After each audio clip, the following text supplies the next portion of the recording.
picture this. I mean, I really want you to put yourself right in this scenario. Okay, setting the scene. Yeah. So you're sitting at your office desk. It's a Tuesday afternoon, completely, entirely unremarkable. Just another Tuesday. Right. You're in the middle of typing some mundane email, sipping lukewarm coffee, just staring at your monitor. We've all been there. Exactly. And then, out of absolutely nowhere, an old friend you haven't spoken to in, I don't know, maybe 5 or 6 years, just flashes vividly across your mind. Just out of the blue. Totally unprompted. And there's no panic to it, right? No urgent need to reach out. It's just this quiet presence of them taking up space in your head. Right, right. You pause for a second, you think, I wonder how they're doing. And then you just go right back to your email. You forget about it entirely. It's a beautifully mundane setup for what usually comes next. Because fast forward 2 weeks. You're in a completely random location, maybe an airport terminal halfway across the country or, standing in line at a random coffee shop. And you bump right into them. Physically, face to face. Yes. And we all know that visceral reaction. Your stomach drops a little bit. The air feels suddenly very thin, It's this profound, almost unsettling sense of awe. That stomach drop is exactly what I want to talk about today. Because when you're standing there looking at this person, your brain starts desperately running the math. Trying to make sense of it. Right. You stand there thinking, is this a glitch in reality? Is it just like a statistical inevitability because there are only so many people in the world?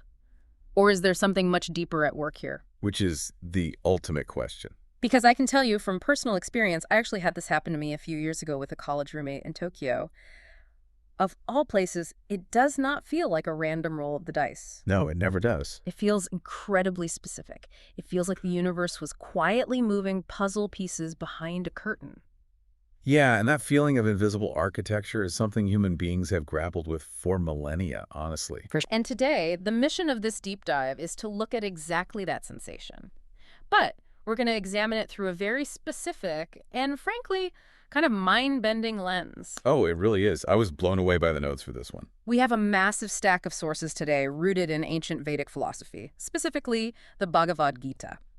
Our goal here is to take the traditional Western materialist view of these eerie synchronicities. The idea that it's all just confirmation bias or selective memory. Right? Exactly. The very loud idea that it's all just random chance. We are going to completely dismantle that. We're going to reconstruct this phenomenon from the ground up using the Gita's deeply coherent framework of how reality actually operates. I am incredibly excited to get into this. Yeah. But I feel like I need to set the tone right out of gate for the skeptics listen. That's probably a good idea. Because I had to reread these sources 3 or 4 times. If we take this text seriously, it completely rewrites our understanding of biology and connection. Yeah. But this isn't a deep dive about magic. Not at all. We aren't going to be talking about casting spells or, vague esoteric wishing. We are talking about the actual structural mechanics of consciousness. That is a crucial distinction. What's fascinating here is that to figure out what is really happening when our souls seemingly sync up like this, we have to pull from a massive intersection of disciplines. Right. It's not just philosophy. No, we're going to look at cognitive psychology, modern neuroimaging, quantum physics, and of course, these incredibly dense Sanskrit texts. We want to know the actual mechanics of the stomach drop. So before we can even begin to understand how a fleeting thought about an old friend can accurately predict a physical event 2 weeks later, it seems like we have to completely change our baseline definition of what a thought actually is. We really do. Yeah. And to get there, we first have to dismantle something philosophers call the Cartesian divide. Okay, let's break that down. If you grew up in the West, your entire worldview is likely built on this divide, which stems from the 17th century philosopher René Descartes. He essentially drew a hard line in the sand between mind and matter. Right, the classic hardware and software analogy. Precisely. In this view, we treat the physical world as tangible stuff, and we treat the mind as this abstract, ghost-like byproduct of biology, securely locked inside your physical skull. So the brain is the wet, biological hardware we can matter. The mind is just the software running on it, completely immaterial. And they never interact outside the casing of your own skull. That is the exact operating system of modern Western thought. But the Bhagavad Gita vehemently rejects that premise. This was the part that just completely rewired my brain. It states that matter isn't just the dense stuff you can knock your knuckles against. According to Vedic cosmology, matter exists across a massive, continuous spectrum, stretching from the incredibly gross and dense to the unimaginably subtle. And because of this spectrum, the text divides the human experience into two distinct bodies, right? Let's really take our time unpacking these two bodies because this is foundational. It requires a real shift in perspective. So Yeah. first you have what they call the Sthula Sharira. This is the gross body. Gross meaning dense, not like disgusting. Right, exactly. Dense. It's your physical frame.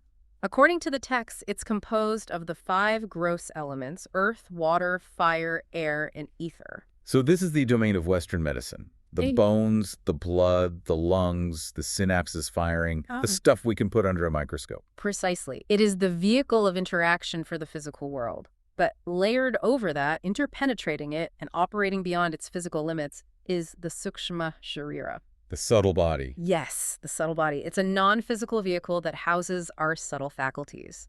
And this is where the Gita drops a massive paradigm shift that challenges everything we think we know about neuroscience. I want to jump in here because this is the concept I wrestled with the most. Unlike modern science, which says the mind is just an abstract phenomenon, the Gita classifies the mind as actual tangible material. It is absolute substance. It's not just a concept, it is stuff. Yes, there's a very specific verse that lays this out. In chapter 7, verse 4 of the Gita, Lord Krishna outlines the components of material nature. He says, Amkara ityam praktitirastada. Which translates to what exactly? We don't need to get bogged down in the Sanskrit grammar, but what it essentially translates to is a definitive list of subtle material energies. It states that the mind, which they call manas, the intellect called buddhi, and the ego called ahamkara, are actual material elements. They are as real and as structurally fundamental to the universe as water, earth, or fire. They're just vibrating at a total different frequency. Exactly. Wait, hold on. Let me just play this out to make sure I really grasp it. Because in Western science, matter is something I can put in a beaker. Are you saying the Gita considers a memory or like an anxious thought to be the equivalent of a physical object? Yes. Think of it like states of water. Ice is dense, solid, and gross. You can hold it. Liquid water is less dense. Steam is even more subtle, practically invisible. But it's still fundamentally H2O. Right. It still has physical properties. It can still burn you or power an engine. The Vedic perspective argues that thoughts, ego, and intellect are just incredibly subtle states of material energy. They have weight, they have trajectory, and they have impact. Wow. Okay, so if the mind is an actual material substance, then a thought isn't just a private, invisible spark isolated inside my locked skull. It has to exist in an environment. It does. And to understand that environment, we look at the mechanics of thought as described in the sources. They talk about citta, which translates roughly to the field of consciousness or the mind stuff. Mind stuff, I like that. Think of citta as a vast, subtle lake. When you have a thought, you are generating what they call a ripi, a subtle wave or whirlpool. So when I'm sitting at my desk and suddenly think of my old friend, I'm literally generating a vritti within the subtle material of my mind. A physical wave in the material of the mind, yes. That is wild. And it goes further. Because this subtle material of the mind doesn't exist in a vacuum, it exists within Prakriti, which is the shared cosmic matrix of all material nature. The shared space. Right. The space that contains all the subtle energy is sometimes referred to as akasha, or the subtle ether. So when you generate that wave, it isn't contained by your physical skull. Because my physical skull is just gross matter. Exactly. Gross matter cannot contain subtle matter, just like a chain-link fence cannot hold back the wind. Oh, that is a fantastic visual. The chain link fence and the wind. So my thoughts are blowing right through the physical barrier of my brain. That's a great way to picture it. I was trying to wrap my head around this earlier, and the best modern analogy I could come up with is Wi-Fi or radio frequencies. Tell me if I'm off base here. Let's hear it. If I'm understanding this framework correctly, my brain isn't just a sealed, standalone hard drive. It's actually a broadcasting tower. Okay. When I'm sitting at my desk and that friend flashes into my mind, I'm not just accessing a private file in a closed system. I'm taking a very specific, subtle frequency and throwing it out into a shared, invisible public network. Is that a fair translation? It's more than fair. It's highly accurate to the mechanics they describe. You are constantly broadcasting into a shared cosmic matrix. It never stops. Never. Every thought, every emotional surge is a wave sent out into the akasha. Now, if that other person, your friend, halfway across the country is open, attuned, or bound to you in some specific way, Their subtle body, their Sukshma Sharira, acts as a receiver. It registers that resonance. The wave I emitted hits their antenna, Exactly. which completely obliterates our modern concept of privacy, frankly. Which really does. But it also raises a massive immediate question for me. If we are all just broadcasting towers, throwing these subtle waves of mind material into the same cosmic Wi-Fi, what exactly is the router? The infrastructure. Yeah, what is the core infrastructure that actually connects all these billions of individual broadcasting towers together so the signal doesn't just dissipate into nothingness? That is the million-dollar question. And to answer it, we have to look at the ultimate architectural blueprint of reality as presented in the Bhagavad Gita. Let's get into it. Honestly, this brings us to what I consider one of the most beautiful and mechanically precise metaphors in the entire text. It's found in chapter 7, verse 7. Okay, I have that one right here in the notes. Lord Krishna is explaining the underlying fabric of the universe, and he says, Mata parataram nanyat kinsirasti dhananjaya mai sarvamidam protam sutra manigana eva. Right, and the English translation we have for that is, everything rests upon me as pearls strung on a thread. Yes. Let's really deconstruct that metaphor, because it isn't just poetry. It is the exact mechanical explanation for how non-local connection, what we call synchronicities, actually works. Go break it down. You have two components in this metaphor. First, you have the manigana, the pearls. These pearls represent the individual living entities, the souls, which they call jivatmas. The individuals. Right. When you look at a pearl necklace sitting on a table, each pearl appears completely discrete. They have their own boundaries, their own luster, and they are separated by physical space. They look totally independent of one another. That's us in the physical everyday world. I end at my skin, you end at yours. My friend in another city ends at his. We look, for all intents and purposes, like separate, isolated pearls. Exactly. The illusion of the physical world is that the pearl is the entirety of existence, but then you have the sutra, the thread. The thread connecting them. Right. The thread represents the Paramatma, the Supreme Soul, or the ultimate field of divine consciousness. This thread runs continuously through, connects, and intimately sustains every single pearl simultaneously. So the thread isn't just wrapping around the outside of the pearls. It is literally piercing them. It is inside the core of every single pearl. Yes, and that is a vital point. The sources back this up in chapter 15, verse 15, which states, Sarvasya kam hirdi sanamisto, meaning I am seated in everyone's heart. Seated in the heart. The supreme thread dwells at the core of you, and it simultaneously dwells at the core of your distant friend. It is an unbroken continuum. Okay, if I apply this architecture to the actual mechanics of the synchronicity we talked about, if I pluck the thread at the location of my pearl, say, by having an intense thought or a memory, that vibration doesn't have to travel through the empty air. No, it doesn't. It travels instantly down the interior string directly to your pearl. You've nailed it. Yeah. Because you are structurally attached to the exact same underlying thread, an alteration, a vibration, or a pull at one point along the loop instantly resonates along the entire connection. That is incredible. You don't need a direct physical wire connecting you to your friend across the country. You don't even need to know where they are.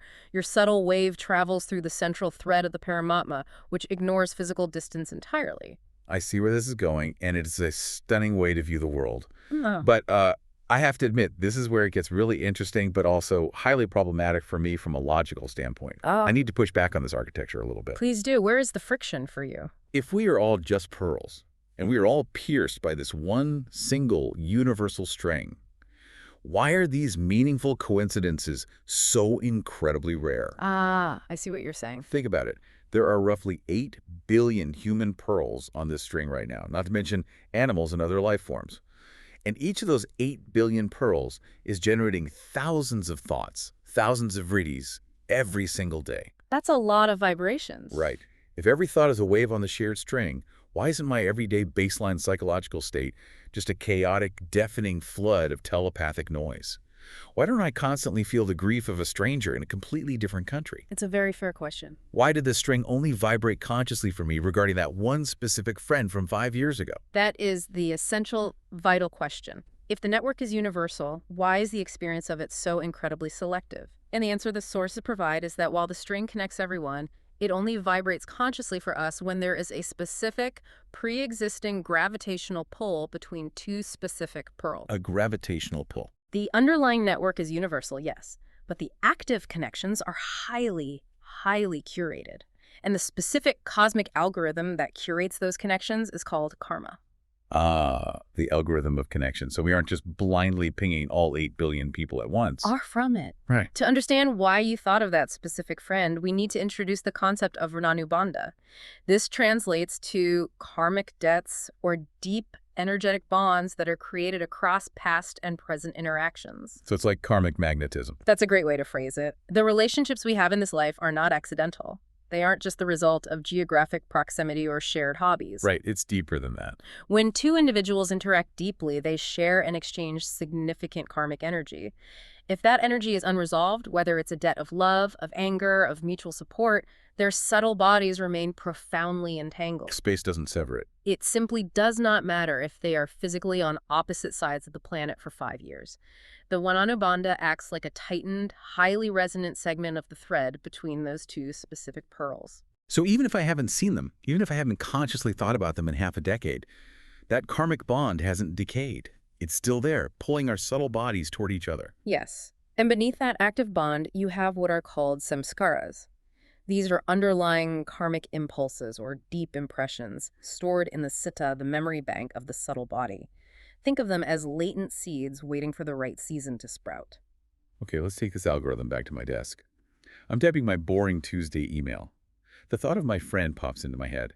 According to this framework, that thought isn't just a random misfire of neurons. Not at all. That unprompted thought is frequently the conscious realization of an underlying karmic impulse, a samskara rising to the surface of your mind. It is acting as an intuitive radar. A radar. The karmic convergence between you and your friend isn't just a possibility, it is already happening in the subtle realm. Wait, I really want to isolate what you just said. Yeah. Are you saying the convergence, the actual event of us meeting, is already happening before I even leave my desk? Yes, from a subtle perspective. The underlying structure of reality, driven by your shared Vrinanubandha, is actively pulling you two together. That is wild. That impending collision in the physical world generates a massive subtle wave.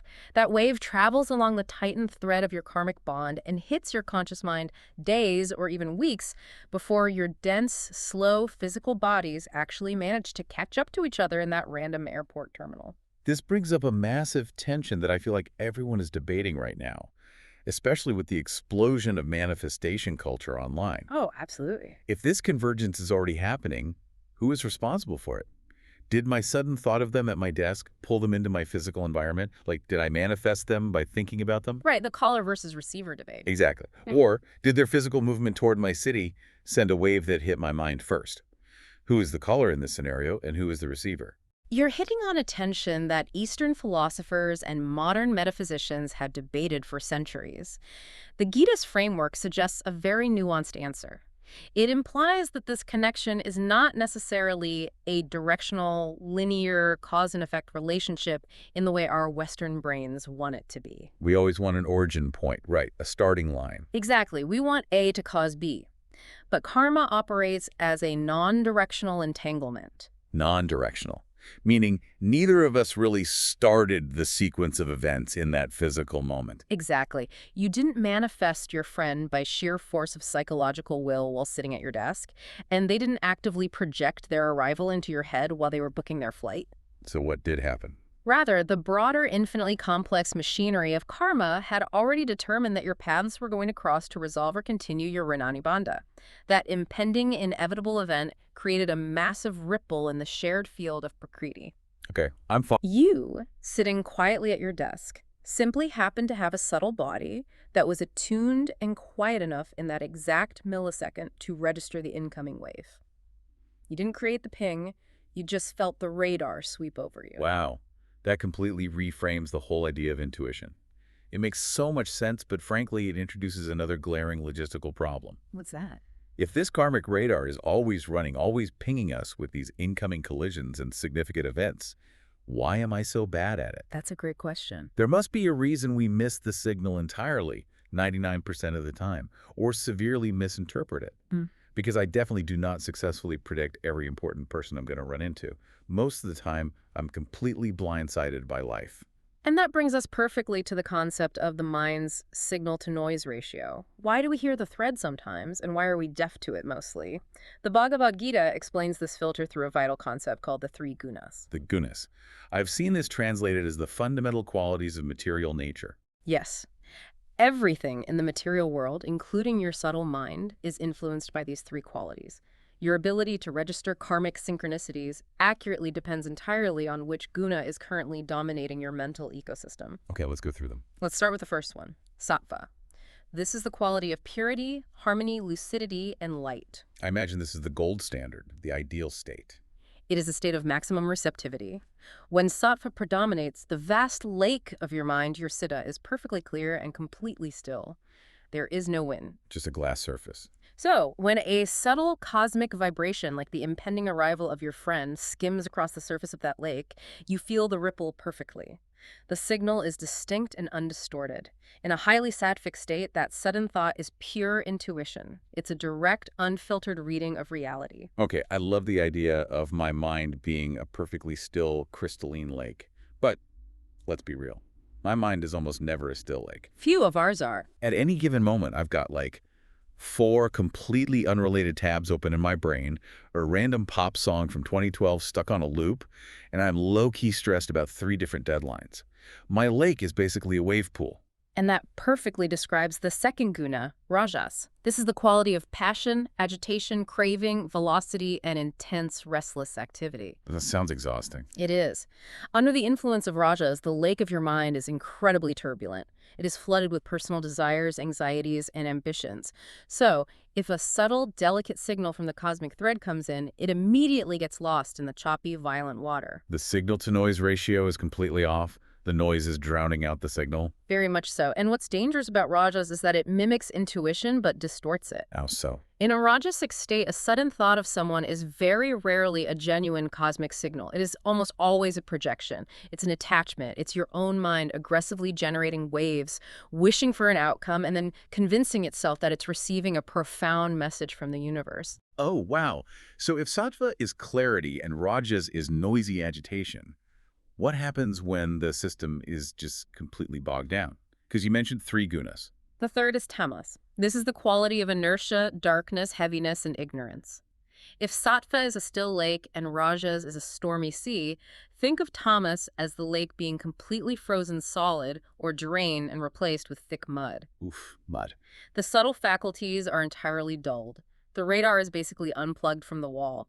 When tamas dominates, profound synchronicities and karmic collisions happen around you all day long, but you simply do not notice them. You just miss them entirely. You write off deep intuitive pulls as a stomachache. You are closed off to the subtle world entirely. Okay, so as practical modern thinkers trying to navigate the world, how do we actually use this diagnostic tool? Because this feels like the trap we all fall into. It's the most common trap. How do you distinguish in real time between a true sattvic intuition, a genuine, clear cosmic signal traveling down the thread, and a rajasic projection, which is really just our own anxiety, our obsession, or our desperate wishful thinking masquerading as a sign from the universe? It requires deep self-awareness, but it ultimately comes down to the qualitative feeling of the thought itself. A Yeah. sattvic intuition arrives with a distinct sense of calm, detached certainty. It feels light. Unforced. Right. It is relaxed, entirely unprompted, and fundamentally uncluttered by emotion. Think back to your desk example from the beginning. When the thought of your friend arrived, you weren't desperately lonely, were you? No, not at all. You weren't actively seeking them out. The thought just arrived, sat there quietly with a sense of peace, and you let it go and moved on. That is so true. I wasn't obsessing over them. I didn't get a jolt of adrenaline and immediately go stalk their social media for an hour to see what they were doing. It was just a gentle, almost neutral hello in my brain. Exactly. That neutrality is the hallmark of sattva. Rajas, on the other hand, feels heavy and aggressive. It is characterized by an intense, burning desire to force or manifest an outcome. It feels sticky. Yeah. Sticky is a great word for it. If you are sitting there desperately thinking about a toxic ex, obsessively analyzing their last message, and trying to force the universe to make them text you back, that is pure rajas. That is not a synchronicity. That is mental turbulence. Exactly. True synchronicities usually happen when we are looking the other way, when the mind is relaxed enough to actually hear the quiet ping of the radar. I absolutely love this framework. It makes so much intuitive sense. But I have to play devil's advocate here for a substantial portion of our audience. I can hear the skeptics practically yelling through the audio right now. Bring it on. They hear all this beautiful talk of cosmic signals, subtle bodies, and threads, and they're going to fold their arms and say, this is lovely poetry, but it is completely unscientific. Which is a very natural response. And I want to honor that skepticism. Because our sources today do not shy away from this debate. They actually tackle the friction between Western science and Vedic cosmology head-on. They do, and we shouldn't shy away from it either. The tension between these ancient ontological frameworks and modern empirical skepticism is where the most fascinating insights lie. We need to put these ideas to the test. Let's look at the first major point of friction. Yeah. We have the Vedic argument of non-local consciousness, the idea we just explored, that synchronicities are micro-demonstrations of interconnected souls, sort of like quantum entanglement on a human scale. Yes. But on the other side, we have the hardcore skeptical statistical argument, which says there is no connection, it's just math. Right, and the scientific argument here relies very heavily on something called Littlewood's law, as well as the broader law of truly large numbers. Break Littlewood's law down for us, because I found this argument incredibly compelling when I first read it in the notes. It is a very strong argument. John Littlewood was a Cambridge mathematician, and he defined a miracle as an exceptional event with odds of 1 in a million. Okay. He then reasoned that a human being, during their waking hours, experiences roughly one distinct event, a thought, a sight, a sound, every single second. So if you are awake for about 8 hours a day, actively perceiving things, you will experience roughly 1 million events in a little over a month. So mathematically, Littlewood is saying you should expect a 1 in a million miracle to happen to you about once a month, purely by default. Exactly. Yeah. The skeptical view states that you have tens of thousands of distinct thoughts a day. You interact with or observe hundreds of people over a month. Statistically speaking, if you cross-reference a massive data set of random thoughts against a massive data set of external events, coincidences are not just possible, they are a mathematical inevitability. So it's basically the monkeys on a typewriter idea. If I have 10,000 random thoughts a week, eventually one of those thoughts is going to perfectly match reality just by sheer dumb luck. I think of a red car, I see a red car. Precisely. And the skeptics combine this math with a psychological flaw called confirmation bias. Ah, right. Think about it. You have 10,000 thoughts about people this week, and absolutely none of them called you or bumped into you. What does your brain do? It deletes them. It deletes those non-events. You completely forget them. But the one single time you randomly think of Steve, and Steve walks into the coffee shop, your brain lights up, flags it as a supernatural miracle, and you tell a story for the next 10 years. Selective memory creates the illusion of magic. I have to admit, that is a devastatingly logical argument. It grounds the entire phenomenon in pure, cold math and cognitive flaw. But here is where the deep dive gets really interesting, because the sources provide some incredible counter-evidence that pushes back hard on the purely statistical argument. They certainly do. Let's talk about Carl Jung, because his involvement completely reframes this debate. Yes. Carl Jung, the legendary Swiss psychiatrist, is actually the person who coined the modern term synchronicity. He defined it specifically as meaningful, non-causal coincidences. But what most people gloss over is that he didn't develop this theory in a vacuum. He co-developed it alongside Wolfgang Pauli. And Wolfgang Pauli was not a mystic. He was a Nobel Prize-winning quantum physicist. He was one of the pioneers of quantum mechanics. Exactly. This wasn't just a psychologist playing with abstract ideas. Both Jung and Pauli intensively study Eastern philosophical texts, including Vedic thought and the concept of a unified field, to try and build a structural framework for non-local connection. Right, because Pauli was seeing undeniable entanglement at the subatomic level, particles reacting to each other instantly across vast distances, and Jung was seeing the exact same pattern at the psychological level with his patients. I think we need to share the famous story that solidified this for Jung, the scarab beetle. It's too perfect not to mention. It is the ultimate example of a synchronicity that defies simple statistics. Jung was treating a patient whose mind was incredibly rigid, highly irrational, and deeply resistant to any deeper psychological breakthrough. She was stuck in that ultra-dense physicalist worldview. Basically, yes. One day, she is telling Jung about a powerful dream she had the night before, where someone gave her a piece of jewelry shaped like a golden scarab beetle. Which is an ancient symbol of rebirth. Right. And while she is describing this highly specific, unusual golden scarab, Jung hears a tapping at his office window. He turns around, opens the window, and catches a flying insect out of the air. Just grabs it out of the air. Yeah. It was a rose chafer beetle, which is the closest thing to a golden scarab that exists in that specific region of Europe. Its shell is a gold-green color. He hands the live beetle to the patient and says, "Here is your scarab." Wow. That single, impossible convergence shattered her rigid rationalism and allowed her therapy to finally progress. And if you try to apply Littlewood's law to that, the odds just don't hold up. The specificity of the symbol, the timing down to the exact second she was speaking about it, and the psychological impact it had. It points to an underlying thread pulling those events together, not just monkeys on a typewriter. It's too profound for mere chance. And to push back on the "it's just statistics" argument even further, there is actual hard data in our sources. I want to bring up Dr. Rupert Sheldrake and his extensive studies on what he calls telephone telepathy. Oh, the methodology and the hit rates on those studies are remarkable. They directly challenge the purely statistical baseline. They really do. So let's break down how Sheldrake actually conducted these studies, because it wasn't just anecdotal. He took subjects and placed them in a room, often filmed and monitored. Very controlled environment. Right. He then took 4 potential callers, people the subject knew. The baseline chance of the subject guessing exactly who was calling them out of those 4 people before looking at the phone or answering it is 25%. That is the mathematical baseline of pure guessing. Right. If it's just random chance, the success rate over thousands of trials should stubbornly sit right at 25%. But it didn't. No. Sheldrake found that when the subjects were deeply emotionally linked to the callers, like mothers and their children, or lifelong best friends, people who share what the Gita would call a strong Rinanubandha, the hit rates jumped to 35%, 40%, and in some specific trials, even higher. Which is massive in statistical terms. It consistently and significantly defied the 25% chance baseline. That suggests, with mathematical backing, that there is a non-random, subtle, energetic connection happening that basic probability alone cannot explain away. It strongly suggests that the threat is real, it has physical impact, and it hums much louder and faster for people who are bound by tight karmic knots. Okay, let's move to the second major point of friction in our science versus spirituality debate. This one centers on the origin of the thought itself.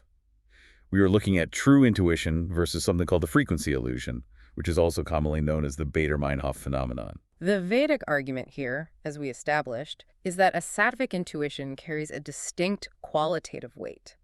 It is the subtle body, the Sukshma Sharira, literally receiving advanced information from the cosmic matrix before the gross physical body encounters the event. The subtle matter registers the wave before the dense matter does. Exactly. But the skeptical psychological argument says, no. You didn't receive a cosmic ping from a unified field. You received a totally mundane subconscious environmental cue, and selective attention silently primed your brain. Right. The skeptical argument suggests that your brain is just a massive data processor. So let's go back to your desk. Tuesday afternoon. Right. The skeptic says that maybe, without consciously realizing it, you smelled a faint whiff of a cologne in the hallway that reminded you of your friend, or you heard someone mumble a name that sounded similar to theirs 2 cubicles over. Or my internal biological calendar registered that it has been exactly 5 years to the day since I last saw them. Yes. Your brain processed all this massive data silently in the background, pushed the thought of the friend into your conscious awareness, and then your ego manufactured a feeling of mystical intuition. It's the brain doing heavy background processing and then presenting the final file to your conscious mind. And honestly, I buy that for a lot of things. It's a very logical mechanism. But our sources have a surprising fact that actually bridges both of these arguments, the Vedic and the skeptical, in a really profound way. Let's talk about the neuroimaging data. The fMRI studies. This is where modern biology and ancient cosmology practically shake hands. Yes, because modern functional magnetic resonance imaging, fMRI, shows that the brain actually processes subconscious environmental cues and even makes concrete decisions up to 7 seconds before our conscious awareness, our ego, actually realizes what has happened. The researchers can look at the blood flow in the brain and know which button the subject is going to press 7 seconds before the subject themselves consciously decides to press it. Exactly. I want you to really think about that for a second. Think about what your brain is doing right now while listening to this audio. It is processing the meaning of my words seconds before your internal monologue catches up. It's wild to think about. Now, what's fascinating here is that a skeptic looks at this 7-second delay and says, see, intuition is just biological background processing. But how does the Vedic philosopher look at that exact same data? The Vedic philosopher looks at that 7-second fMRI delay and says, yes, absolutely, thank you for proving our point. Ah. Because this biological data doesn't disprove the Gita, it mechanically supports it. The Gita explicitly states that the subtle body registers the incoming cosmic wave first. The ego, the hamkara, the conscious I is dense, and it is the very last to know. So when modern science proudly announces, your brain knew 7 seconds before your conscious self did, the Vedic scholar smiles and says, exactly. The subtle matter registered the vibration before the gross matter became consciously aware of it. I love that so much. It's not a contradiction. It's just two entirely different vocabularies describing the exact same 7-second delay in human perception.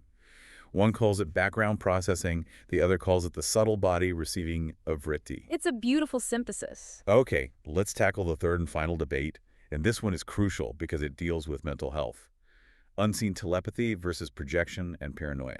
The Vedic argument boldly posits that if all minds are simply nodes in a single unified field pearls on the exact same string, then thought transference, or telepathy, is not magic. It is a completely natural, albeit latent capacity of the subtle body. And there is extensive historical and practical precedent for this in the Eastern texts.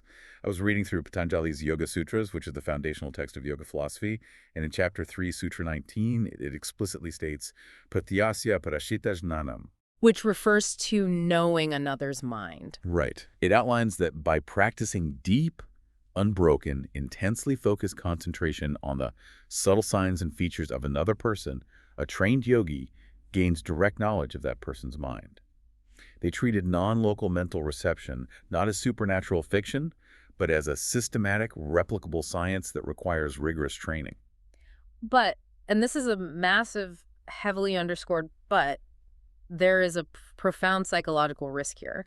And if we are going to explore this framework, we must issue a very strong warning based on the sources themselves. The very real danger of losing the plot entirely. Yes, taking these concepts out of context is dangerous. Believing that your private thoughts directly cause massive external manifestations, or believing that every single random thought you have about a person means they are actively projecting a message into your head, is a recipe for disaster. It really is. If an individual lacks that sattvic discernment we spent so much time discussing, if their mind is turbulent with rajas or clouded by tamas, they risk falling into severe hypervigilance. It leads straight into magical thinking. Exactly. Severe psychological boundary issues. People start misinterpreting their own obsessive anxiety, their trauma responses, or their paranoia as a deep spiritual connection or telepathy. Like convincing themselves that a toxic partner is spiritually reaching out to them, when in reality it is just their own internal wound acting up. Precisely. The sources are incredibly clear on this. Without the clarity of a deeply purified, disciplined mind, exploring the subtle body can lead to profound delusion. You start seeing cosmic signals in everyday static. That is such an important grounding mechanism. The ego loves to hijack spiritual concepts to validate its own neuroses. And I think the absolute best way to ground these incredibly high-level abstract debates is to return to the primary source text itself. A great idea. Because the Bhagavad Gita actually contains what might be the most famous, devastating case study of cognitive illusion and cosmic reality ever recorded in human history. You were talking about the ultimate illusion of separation on the battlefield of Kurukshetra. Yes, Arjuna's battlefield. Let's really set the scene for this, because this isn't just a philosophical debate in a classroom.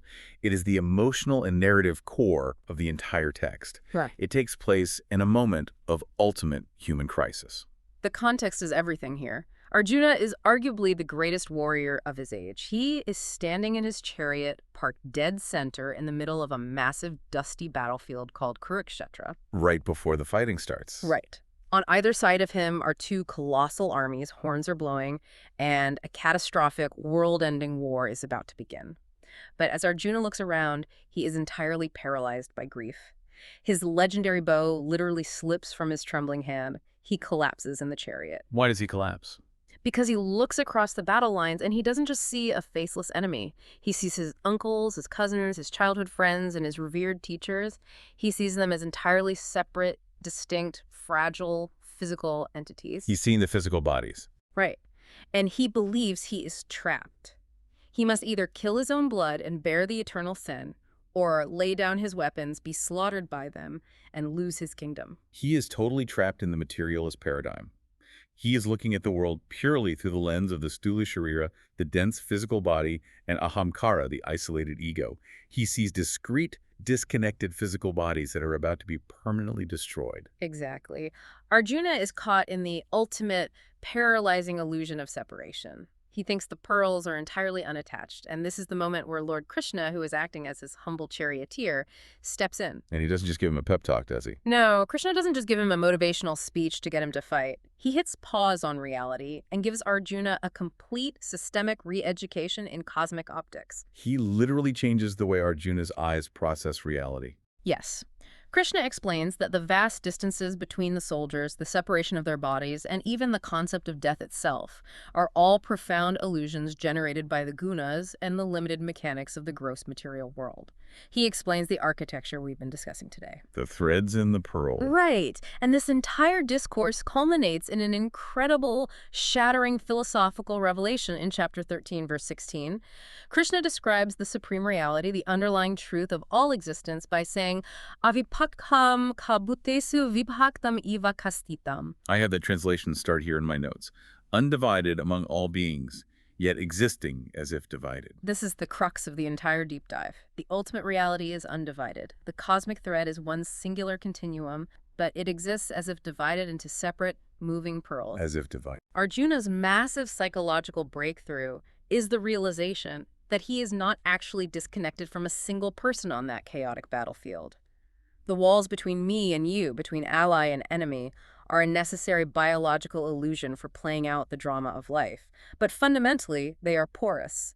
Every single soul on that field is held within the exact same ultimate indestructible structure.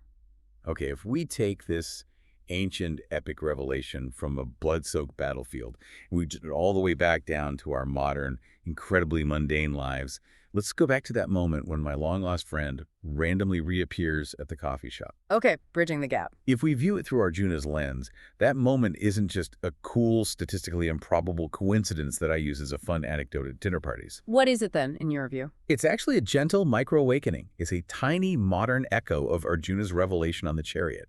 For a split second, while I'm waiting for my latte and staring at this person I haven't seen in 5 years, the veil drops. Yes, the veil drops. My brain short-circuits because it realizes that the physical walls between me and this other person are an illusion. The connection was actually there all along. We were undivided, connected by the thread, even when we felt like we were thousands of miles apart. The stomach drop is the ego momentarily realizing it isn't isolated. I strongly, strongly agree with that synthesis. When we experience these true sattvic synchronicities, it is a fleeting, visceral glimpse of the abhibhaktam, the undivided reality. It's the universe, or the cosmic thread, briefly showing its hand from behind the curtain. It's a peek behind the curtain. It reminds you that the intense isolation and separation you feel every single day is practical and necessary for navigating the physical world, but on a cosmic scale, it is ultimately a fiction. So if that is true, what does this all mean for the person listening to this right now? Because it's one thing to understand this theoretically, right? And it's another thing to live it. How do you actually apply this profound, heavy cosmic blueprint to your everyday modern life without becoming totally ungrounded or paranoid? That is the most important part of this discussion, and thankfully, the sources provide very actionable, practical wisdom for exactly this. There are 4 main takeaways we can distill from the Gita for the mindful listener to apply this week. Let's walk through them. Number 1 is about managing the signal-to-noise ratio. Cultivate sattvic awareness. Yes.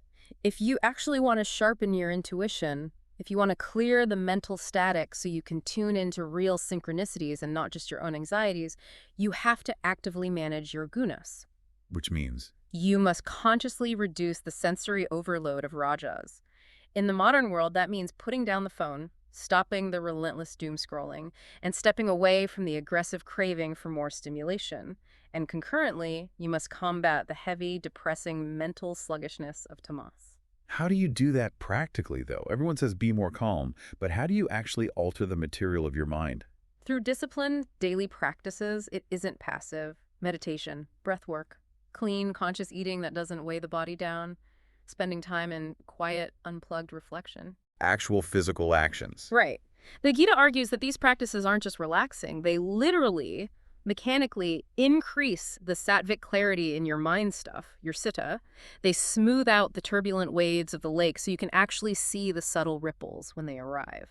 That makes a lot of sense. Yeah. Number 2, acknowledge the subtle body. This one is profoundly life-altering if you take it seriously. You have to realize that your thoughts are not harmless, invisible ghosts. They have literal weight. They are subtle material energy. Because it's actual stuff. Exactly. Therefore, holding on to goodwill, practicing active forgiveness, and consciously wishing peace toward others isn't just a nice psychological self-help exercise for your own stress levels. You are actively, physically sending positive, subtle vibrations along the cosmic string. You are materially affecting the shared field of Prakriti. Which means the exact opposite is horribly true. If I am sitting alone in my apartment, holding on to a silent, bitter grudge against a coworker, I am literally polluting the subtle environment we all share. I am throwing toxic waves onto the thread. Precisely. Your private thoughts have public consequences in the subtle realm. Wow. Okay, number 3, honor synchronicities without attachment. When you do have an uncanny connection, when that friend texts you out of the blue the moment you think of them, enjoy the awe of it. Let your stomach drop. View it as a beautiful, gentle reminder of your deep interconnectedness. Appreciate it, basically. Yes, but, and this is vital practice, the Gita's principle of karma yoga, act without attachment to the fruits of your actions. Do not obsess over the synchronicity. Do not start demanding that the universe give you more signs. Don't chase the high. Right. Let the connection be a gentle nudge, a brief glimpse behind the veil, not a command to become hypervigilant and paranoid. Let it go as quickly as it arrived. And finally, number 4, practice seeing the thread. Remind yourself daily of Chapter 7, Verse 7, the pearls on the string. When you are dealing with a difficult, abrasive colleague, or sitting across from a stranger on the subway, or arguing with someone from a completely different culture or political background, try to consciously see past the superficial, dense differences of the gross body. To see the string connecting you. Yes. Beneath all the clashing opinions, the physical distances, and the ahamkara, the egos, remind yourself that you are both strung on the exact same divine thread. You are undivided, acting as if divided. Wow, we have covered a truly massive amount of ground today. We started by entirely dismantling Descartes and the Cartesian divide, learning that the mind is actual, subtle material. We explored that brilliant structural metaphor of the pearls on Krishna's thread, proving that we are all hardwired to a central cosmic router. We examined the incredibly selective karmic radar of Nanabandha and how our dominant state of mind, whether we are ruled by sattva, rajas, or tamas, dictates whether we accurately perceive true cosmic signals or just the deafening noise of our own projections. And we waded right into the deep waters of the grand debates, pitting Pauli's quantum entanglement and Sheldrake's telepathic research against Littlewood's statistical probability and modern fMRI neuroimaging. It's been quite a journey. And through it all, we found that Arjuna's ancient shattering revelation on the battlefield still holds the ultimate key for our modern lives. We are one undivided reality, living out the necessary drama as if we were divided. We did. But if we connect all of this to the absolute biggest picture, there is a final lingering thought. I want to leave you with something that builds on these sources, but pushes them into slightly new, perhaps uncomfortable territory. Let's hear it. If it is fundamentally true that our thoughts are not truly private, safely sealed away in the bone vault of our skulls, if they are in fact subtle material constantly rippling out into a shared cosmic matrix, how does that change our ultimate fundamental responsibility to humanity? Oh, that is heavy. Think about it. When you harbor a quiet, unspoken resentment against someone, or conversely, when you sit entirely alone in an empty room and cultivate a feeling of deep, silent gratitude, you are not just affecting your own biological heart rate. You're doing something structural. You are literally altering the subtle environment of the entire world. It suggests a radical paradigm-shifting idea that the most profound activism we might ever engage in isn't necessarily what we do with our physical hands in the gross material world. The most vital contribution we make to human history might simply be the quality of the unseen frequencies we allow to occupy our consciousness. It's the vibrations we actively choose to put onto the thread. If the water is shared, we are responsible for the ripples we make. That is a massive concept to sit with this week. Thank you all for joining us on this deep dive today. As you move through your week, through the noise and the crowds, try to pay just a little more attention to the thread in your own life. And the next time you're sitting at your desk, staring at a screen, and that old friend quietly flashes into your mind, maybe don't just dismiss it as a random misfire of neurons. Pay attention to the quality of the signal, because you never know when or where you might just bump into them.